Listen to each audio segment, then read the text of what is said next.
Welcome to Kannan info Tamil. நம்ம இன்னைக்கு என்ன டாபிக் பார்க்க போறோம் அப்படின்னா, இந்தியா கடந்த சில வருடங்களா தன்னிடம் உள்ள மிசைல்களை தொடர்ந்து அப்கிரேட் செய்து வந்துகிட்டு இருக்காங்க. குறிப்பா அணு ஆயுதங்களை ஏந்தி சென்று தாக்குதல் நடத்தக்கூடிய மிசைல்களை தொடர்ந்து அப்கிரேட் செய்து வந்துகிட்டு இருக்காங்க. இந்த சூழ்நிலையில அக்னி 4 மிசைல அப்கிரேட் செய்து அக்னி 4 MK2 அப்படிங்கிற ஒரு புதிய மிசைல இந்தியா உருவாக்க இருப்பதா செய்திகள் வெளிவந்திருக்கு. அக்னி 4 MK2 மிசைலோட செயல்திறன் என்ன, இந்தியா புதிதாக அந்த மிசைல்ல என்ன விஷயங்களை கொண்டு வர போறாங்க, அப்கிரேட் செய்யப்பட்ட அக்னி 4 மிசைலோட செயல்திறன் மற்றும் சிறப்பு அம்சங்கள் என்னவா இருக்கும், இந்தியா இது போன்று தொடர்ந்து தன்னுடைய அணு ஆயுத மிசைல்களை அப்கிரேட் செய்வதற்கு காரணம் என்ன அப்படிங்கிறது குறித்து பார்க்கலாம். அடுத்து இந்திய விமானப்படையில் பயன்பாட்டில் உள்ள Su-30 MKI போர் விமானத்தில் இருந்து பயன்படுத்துவதற்கு ஒரு லாங் ரேஞ்ச் ஸ்டாண்ட் ஆஃப் வெப்பனை இந்தியா தற்போது டெவலப் செஞ்சு வந்துகிட்டு இருக்காங்க. இந்த long range stand off weapon இந்தியாவுக்கு எதற்காக தேவைப்படுது, இந்தியா புதிதாக உருவாக்கும் லாங் ரேஞ்ச் ஸ்டாண்ட் ஆஃப் வெப்பனோட செயல்திறன் மற்றும் சிறப்பு அம்சங்கள் என்ன, இந்த மிசைல் இந்திய விமானப்படையின் விமானங்கள்ல இணைக்கப்படுவதன் மூலம் விமானத்தோட தாக்கும் திறன் எப்படி அதிகரிக்கும் அப்படிங்கிறது குறித்து நம்ம டீடைலா இந்த வீடியோல பார்க்கலாம். இந்த வீடியோவை ஸ்கிப் பண்ணாம தயவு செஞ்சு கடைசி வரைக்கும் பாருங்க. நம்ம சேனல்ல டிஃபென்ஸ் மற்றும் ஜியோ பாலிட்டிக்ஸ் சம்பந்தமா தினம் ஒரு வீடியோ பப்ளிஷ் பண்ணிட்டு இருக்கோம். உங்களுக்கு நம்ம சேனல்ல பப்ளிஷ் பண்ணக்கூடிய வீடியோஸ் பிடிச்சிருந்துச்சுன்னா சேனலை சப்ஸ்கிரைப் பண்ணி சப்போர்ட் பண்ணுங்க. நீங்க பண்ற ஒவ்வொரு சப்ஸ்கிரிப்ஷனும் எனக்கு அடுத்தடுத்த வீடியோஸ் போடுறதுக்கு ஒரு மோட்டிவேஷனா இருக்கும். உலகத்துல அதிக அணு ஆயுதங்களை வச்சிருக்கக்கூடியது அமெரிக்கா மற்றும் ரஷ்யா தான். ரஷ்யாவிடம் 5580 அணு ஆயுதங்கள் இருக்கு. அதுவே அமெரிக்காவை பார்த்தீங்கன்னா 5044 அணு ஆயுதங்கள் இருக்குது. சீனாவை பொறுத்த மட்டில் வெறும் 500 அணு ஆயுதங்கள் தான் இருக்குது. சீனா அடுத்த 10 வருடங்கள்ல தன்னுடைய அணு ஆயுதங்களின் எண்ணிக்கையை அமெரிக்கா மற்றும் ரஷ்யாவுக்கு நிகரா உயர்த்தணும் அப்படின்னு முடிவு செய்து தொடர்ந்து தன்னுடைய அணு ஆயுதங்களின் எண்ணிக்கையை மிகப்பெரிய அளவுல அதிகரிச்சு வந்துகிட்டு இருக்காங்க. இந்த விஷயம் இந்தியாவுக்கு பிரச்சனையை ஏற்படுத்தி இருக்கு. இதன் காரணமா இந்தியாவும் தன்னிடமுள்ள அணு ஆயுதங்களின் எண்ணிக்கையை அதிகரிக்க ஆரம்பிச்சிருக்காங்க. அது மட்டும் இல்லாம அணு ஆயுதங்களை ஏந்தி சென்று தாக்குதல் நடத்தக்கூடிய அணு ஆயுத மிசைல்களையும் அப்கிரேட் செய்ய ஆரம்பிச்சிருக்காங்க. சமீபத்துல கூட அக்னி 5 இன்டர்கான்டினென்டல் பாலிஸ்டிக் மிசைல அப்கிரேட் செஞ்சாங்க. அதாவது அக்னி 5 மிசைல்ல அப்கிரேடுகளை செய்து அக்னி 5 MK2 அப்படிங்கிற ஒரு புதிய மிசைல உருவாக்குனாங்க. இந்த புதிய மிசைல் பழைய அக்னி 5 மிசைலை விட அதிக கேப்பபிலிட்டி கொண்டதா இருந்துச்சு. பழைய அக்னி 5 மிசைல் 5000 முதல் 6000 கிலோமீட்டர் தாக்குதல் வரம்பு கொண்டதா இருந்துச்சு. ஆனா தற்போது இந்தியா புதிதாக உருவாக்கி இருக்க அக்னி 5 MK2 மிசைல்னால 7000 முதல் 8000 கிலோமீட்டர் தூரத்துல உள்ள இலக்குகளை மிக துல்லியமா தாக்க முடியும். அது மட்டும் இல்லாம புதிய அக்னி 5 மிசைல்ல MIRV வார்ஹெட் தொழில்நுட்பத்தை இந்தியா இணைச்சிருக்காங்க. இந்த சூழ்நிலையில DRDO அக்னி 5 மிசைலுக்கு அடுத்து அக்னி 4 மிசைல தற்போது அப்கிரேட் செய்ய ஆரம்பிச்சிருக்காங்க. இன்னும் ஒரு சில மாதங்கள்ல அக்னி 4 MK2 மிசைல இந்தியா சோதிக்க இருக்காங்க. அக்னி 4 மிசைல் ஒரு இன்டர்மீடியட் ரேஞ்ச் பாலிஸ்டிக் மிசைல். இந்த மிசைல குறிப்பிடத்தக்க சில முக்கியமான அப்கிரேடுகளை இந்தியா செய்ய இருக்காங்க. தற்போதைய நிலையில அக்னி 4 மிசைல்னால 4000 கிலோமீட்டர் தூரம் வரைக்கும் அணு ஆயுதங்களை ஏந்தி சென்று தாக்குதல் நடத்த முடியும். இந்த தூரத்தை அதிகரிப்பதற்கு இந்தியா திட்டமிட்டிருக்காங்க. அதிக அளவுல காம்போசிட் மெட்டீரியல்களை பயன்படுத்துவதன் மூலம் அக்னி 4 மிசைலோட எடைய மிகப்பெரிய அளவுல குறைப்பதற்கு இந்தியா திட்டமிட்டிருக்காங்க. தற்போது இருக்கக்கூடிய அக்னி 4 மிசைலோட எடை 17000 கிலோகிராமா இருக்குது. இத 14000 கிலோகிராமா குறைப்பதற்கு இந்தியா திட்டமிட்டிருக்காங்க.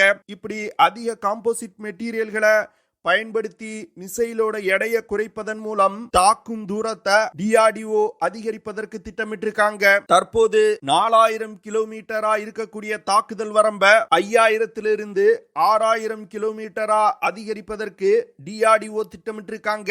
இப்படி மிசைலோட டோட்டல் எடையை குறைப்பதன் மூலம் அக்னி 4 மிசைல்ல எடுத்து செல்லப்படும் அணு ஆயுதங்களின் எடையையும் இந்தியாவால அதிகரிக்க முடியும்.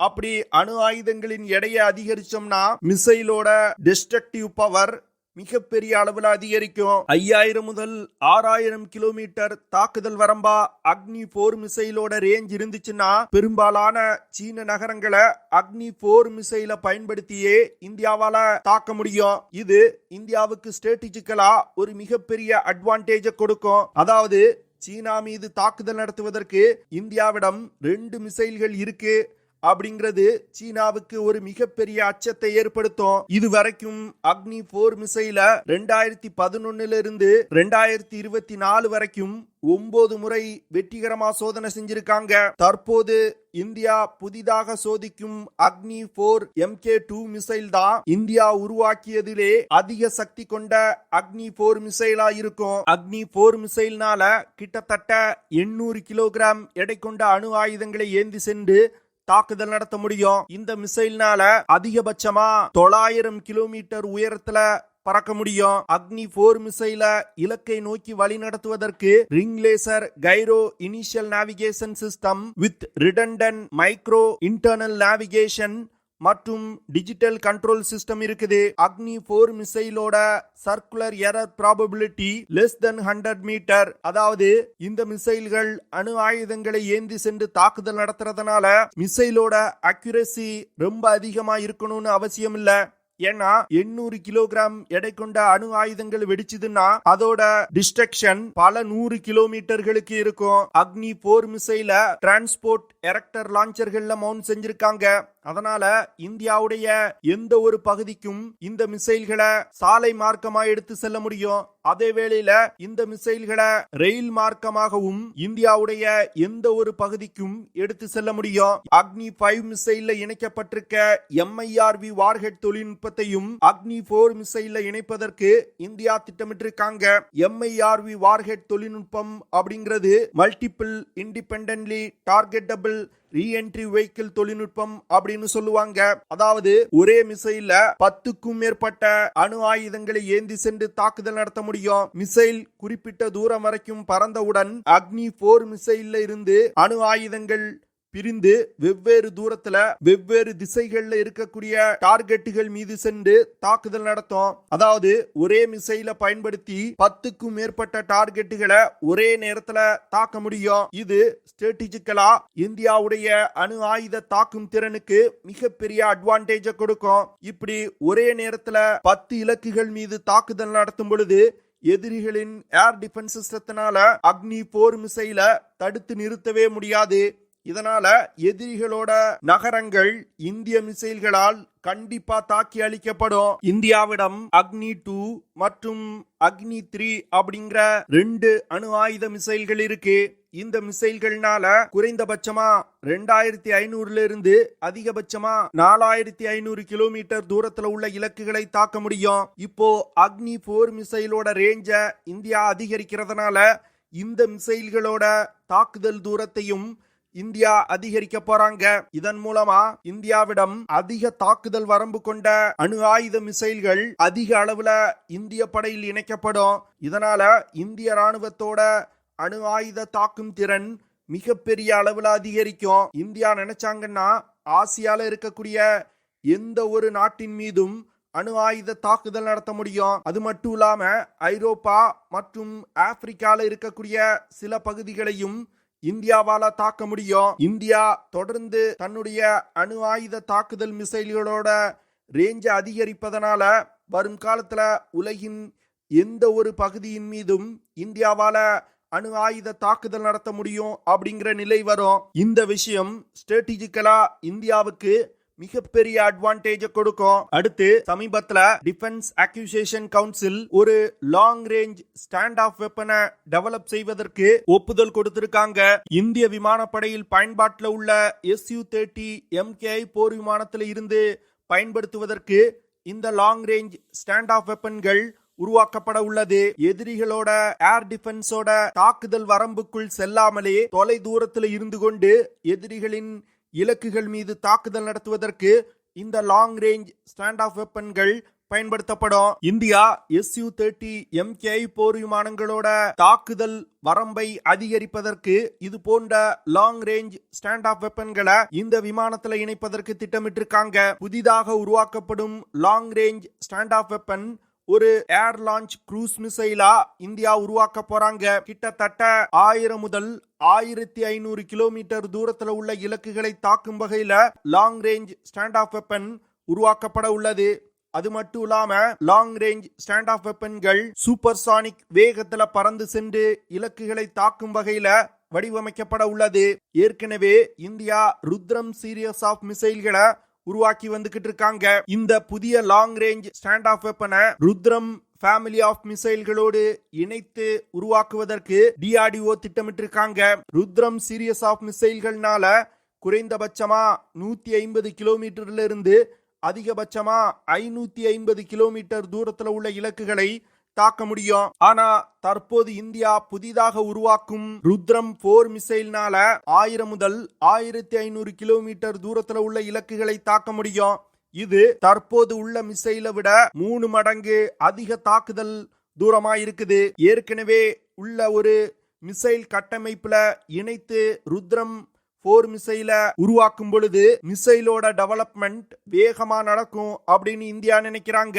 ருத்ரம் 4 மிசைல் Su-30 MKI போர் விமானத்துல இணைக்கப்படுவது அந்த விமானத்தோட தாக்கும் திறனை தற்போது இருப்பதை விட 3 மடங்கு அதிகரிக்குது. தற்போது Su-30 MKI போர் விமானங்கள்ல மட்டும் இணைக்கப்படும் ருத்ரம் 4 மிசைல்கள் வரும் காலத்துல இந்திய விமானப்படையில் பயன்பாட்டில் உள்ள மற்ற விமானங்கள்லையும் இணைக்கப்படுவதற்கு வாய்ப்பு இருக்கு. இதனால இந்திய விமானப்படையோட தாக்கும் திறனையும் இந்த மிசைல் மிகப்பெரிய அளவில் அதிகரிக்கும். இந்த லாங் ரேஞ்ச் ஸ்டாண்ட் ஆஃப் வெப்பனோட டெவலப்மெண்ட் இந்தியா எப்படி மிசைல் டெக்னாலஜில தொடர்ந்து ஒரு மிகப்பெரிய சக்தியா உருவெடுக்கிறாங்க அப்படிங்கிறதுக்கு ஒரு உதாரணம். ஏன்னா இது போன்ற லாங் ரேஞ்ச் ஸ்டாண்ட் ஆஃப் வெப்பன்களெல்லாம் உலகின் வெகு சில நாடுகள் தான் சொந்தமா டெவலப் செய்யறாங்க. அதுல தற்போது இந்தியாவும் இணைகிறாங்க. இந்தியா உருவாக்கும் ருத்ரம் 4 மிசைல்னால வானிலிருந்து தரையில் உள்ள இலக்குகளை மிக துல்லியமா தாக்க முடியும். இந்த மிசைல்களை பிரத்யேகமா எதிரிகளோட பதுங்கு குழிகள், ஆயுத கிடங்குகள், ஏர் டிஃபென்ஸ் சிஸ்டங்களால் பாதுகாக்கப்பட்ட ராணுவ மையங்கள் போன்றவற்றின் மீது தாக்குதல் நடத்துவதற்காக இந்தியா பிரத்யேகமா உருவாக்குறாங்க. இந்த மிசைல்கள் மட்டும் வெற்றிகரமா டெவலப் செய்யப்பட்டு இந்திய விமானப்படையில் இணைக்கப்பட்டால் சீனா மற்றும் பாகிஸ்தான் எல்லையில உள்ள ஹை வேல்யூ டார்கெட்டுகள் மீது இந்தியானால நமது எல்லைக்குள் விமானங்களை நிறுத்தி கொண்டு தாக்குதல்களை நடத்த முடியும். இது இந்தியாவுக்கு ஸ்ட்ராட்டஜிக்கலா ஒரு மிகப்பெரிய அட்வான்டேஜ கொடுக்கும். ஏன்னா நமது விமானங்கள் எதிரி எல்லைக்குள் போகும் பொழுதுதான் அவங்க ஏர் டிஃபென்ஸ் சிஸ்டங்கள் தாக்குதல் நடத்தும். நம்ம எதிரி எல்லைக்குள் போகாமலே நமது எல்லைக்குள் இருந்து தாக்குதல் நடத்தும் பொழுது நமது விமானங்கள் சுட்டு வீழ்த்தப்படுவது தவிர்க்கப்படும். இது ஒரு யுத்த நேரத்துல இந்தியாவுக்கு மிகப்பெரிய அட்வான்டேஜ கொடுக்கும். வரும் காலத்துல இந்திய விமானப்படையில் ருத்ரம் 4 மிசைல்கள் அதிக அளவுல இணைக்கப்படுவதற்கு வாய்ப்பு இருக்கு. ஓகே ஃப்ரெண்ட்ஸ், நம்ம வீடியோவோட நிறைவு பகுதிக்கு வந்துட்டோம். இதெல்லாம் தான் நான் உங்ககிட்ட ஷேர் பண்ணணும் அப்படின்னு நினைச்ச விஷயங்கள். ஐ ஹோப் நான் ஷேர் பண்ண விஷயங்கள் உங்களுக்கு பிடிச்சிருக்கும்னு நினைக்கிறேன். அப்படி பிடிச்சிருந்துச்சுன்னா ஷேர் பண்ணுங்க, லைக் பண்ணுங்க, கமெண்ட் பண்ணுங்க. மறக்காம நம்ம சேனலுக்கு சப்ஸ்கிரைப் பண்ணுங்க. See you in the next video. Jai Hind.